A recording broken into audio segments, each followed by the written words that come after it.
যতক্ষণ না নিজের চারগণ্ডির ভেতর থেকে বেরোচ্ছি ততক্ষণ কিন্তু বুঝতে পারবো না বাইরের দুনিয়াটা কীরকম। বাইরের দুনিয়াটা আমাদের মতো কিন্তু নয়, আমরা যেরকম ভাবি সেরকম কিন্তু একদমই নয়।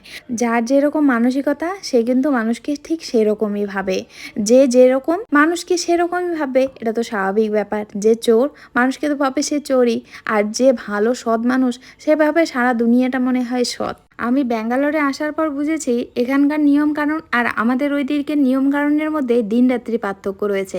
আমি যখন প্রথম আসি, জানেন তো, আমি এখানে জানতামই না এখানকার চাটনি যে হয় সেটা ঝাল চাটনি হয়। আমি যেদিন প্রথম চাটনি বানাই সেদিন মিষ্টি চাটনি, আমাদের ওইদিকে যে টমেটো চাটনি, আমরা যে বড়ইয়ের চাটনি খাই, মিষ্টি দিয়েই কিন্তু বানাই। এইদিকের চাটনিগুলো কিন্তু মিষ্টি দিয়ে বানায় না।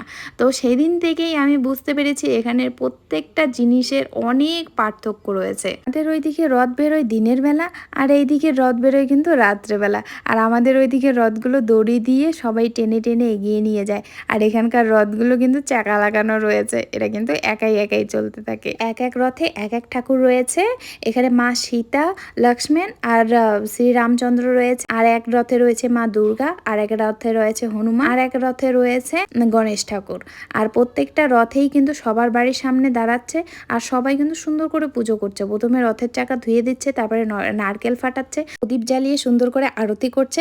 আর প্রত্যেক বছর রথের ডিজাইনগুলো কিন্তু চেঞ্জ হয়ে যাচ্ছে। এবারে রথগুলো কিন্তু দেখতে ভীষণ সুন্দর লাগছে। আপনাদের কেমন লাগলো ভিডিওটি অবশ্যই কমেন্ট করে জানাবেন। টাটা।